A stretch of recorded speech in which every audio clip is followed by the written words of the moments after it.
He's been on a wheelie long bike ride. 22,000 miles to be precise. Joff Summerfield has cycled the world on his handmade Pennyfarthing, overcoming a number of difficulties, including being hit by a lorry a couple of times. Not the same lorry.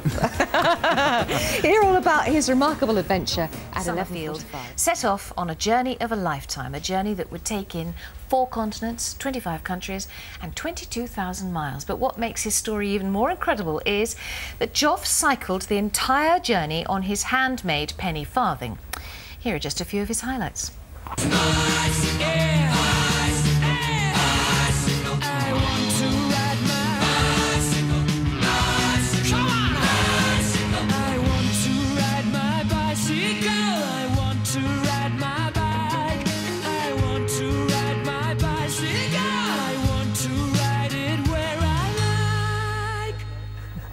That was the first night, wasn't it? Yeah. The last one, well, the first day, I was absolutely shattered. Well, Joff has survived muggings, being hit by a lorry twice, not the same lorry, and camping with crocodiles. He joins us now. I bet you're pleased to be home, aren't you? It's fantastic. I can't believe I've actually done it. It's great. So you were following in the tracks of Thomas Stevens, who this was the last time anyone cycled around the world on a Pennyfarthing. Yeah, that's correct. Yeah. 1887. Well, between 1884 and 1887. So more or less 120 odd years. Pretty much, yeah. And so how does a Formula One engineer get from doing that to following his idol around the world? I guess it's just a bit of a balance. From one extreme of things that are very fast to something that's very slow. 11 miles an hour? Pretty much. That's on a good day. Is it? That's on a fast day, yeah. So normally it's 9 to 10, really. But it depends on the mountains, on the road, and the wind. You'd had 2 failed starts, hadn't you? Yeah, this was third time lucky. So, but this is big parties. Goodbye. That's it. I've sold everything. I'm off on my way. Exactly. First time is a big see ya, and I got as far as Folkestone, which was a bit embarrassing, I have to say. But Folkestone's very nice. But, but the second time I got as far as Budapest, which was a bit better. Yeah, and these were knee problems. Knee problems. Yeah. Knee problems. So, but they've been great this time, so that's fantastic. So third time lucky, you set off, and with your safety equipment, which includes a pith helmet, you've eschewed the traditional cycle Absolutely, helmet. it's very, very safe actually. Very safe? It saved my bacon a few times actually. Well, I think you gave me that sort of half an inch or something of some truck tyres, didn't you? That's it. There's a mark on the helmet from a truck tyre. I was caught in a crosswind in Greece. I blew and hit the Armco barrier, and I bounced off that, fell back in the road, and just as the lorry was coming past, and he just kissed me on the pith helmet. And, that's nasty. It kissed on the pith helmet. I was wanting a kiss. So, But when you set off then on this third adventure, did you have the big plan in your mind? Were you following literally on the route of Thomas Stevens? I didn't follow the same route. No, you can't recreate his actual journey because there's tarmac now. He never had tarmac. He's the hero and will always be that, and he'll always be the first. So you sort of, headed east and... Pretty much, you just point your nose east and start cranking the legs round and give it 2.5 years and you come back again. It's as simple as that. It's not that hard. Well, the highlights, though, that you got to Everest Base Camp. Yeah, that was, I mean, that whole region in Tibet was just extraordinary. It was because it's so hard to travel there. I mean, modern day, there isn't any tarmac on the roads, and because of the altitude, I mean, base camp was about 17,000 feet.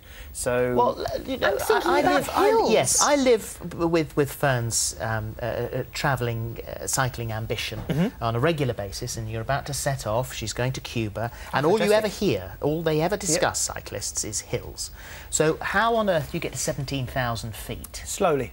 Yeah, very slowly. I mean, you have to walk up the mountains, but there you have to be very careful because you can't camp much above 4,000 metres because you can't sleep because of the lack of air. But you have to make sure you're high enough so you can get over the top and down again the other side. And when you're in Tibet and you're standing on top of a mountain in a snowstorm, it's funny. Illegally in Tibet? Yeah. You can't travel. A Chinese visa allows you to go to Tibet, but you need what's called an alien travel permit to go in there, which you can't get as an individual traveller. So you have to sneak through the border to get into Tibet. Not to be recommended? Oh, it's very exciting. It's How great. do you sneak through with a penny farthing? Oh, it's green, so if it's the middle of the night and it's pitch black, oh, yeah. then but it's when you come to the there's a crossing over the Salween River, and there was the time I nearly got caught because I nearly walked straight into some Chinese soldiers with the guns on their shoulders, fast asleep, and then the heart was going quite a bit. I'll bet it was. Now the other thing is, I mean, on a conventional bicycle, when you get to traffic lights, you can slow down, you can balance for a couple of moments before it tips over, and you can put your foot on the road before you set off again. You can't do that with a penny farthing. Not really. The technique is you kind of look and hope they're going to change, and I can almost come to a stop and just about balance, but then you can lean on a lamppost or a lorry, or you just have to get off. But if you just get off and then you're like, oh, it just changes, then you have to get back on again, so it can be quite tough in towns. This is you being interviewed here by someone passing by in a car? That's it, in the States, yeah. That was grinding up a hill, so I didn't actually realise they were filming. So. This is just wonderful. How do you get up and down? Just step on the back. Oh, okay. Use that to get on and get off. Where are you from? London. London. You must have thought, yes, shut up. I'm pedaling up a hill. It's hard work. And then they drove by, parked up, and waited for you to come back again. Yeah. Look, have a look at this. This is a great clip. How far are you going? Around the world. Wow. How far are you going round the world? So shut up, wow. leave me alone. And what about the crocodiles? Oh, that was in Australia. As I discovered, in Australia, pretty much every animal or piece of animal life wants to eat you, bite you, sting you, or poison you in some way. But I'd camped by a stream, lovely piece of grass, and in the morning I got up and, oh, there's a sign. I hadn't bothered reading it. Do not camp here because of crocodiles. Which is like, OK, that's a lesson learnt. I won't do that again. But because I just free camp all the time. You never pay for a campsite. You just go off into the trees, bushes, or wherever to camp. Well, listen, So welcome did you back. make lots of friends and have romances on the way? I made lots of friends and a few romances, which was fantastic. I mean, everyone's been lovely around the world. It's been, you know, the world is a fantastic place full of fantastic people, and you kind of learn that nothing's impossible. Perfect. Thank you My very pleasure. much. Lovely to meet you. Just brilliant.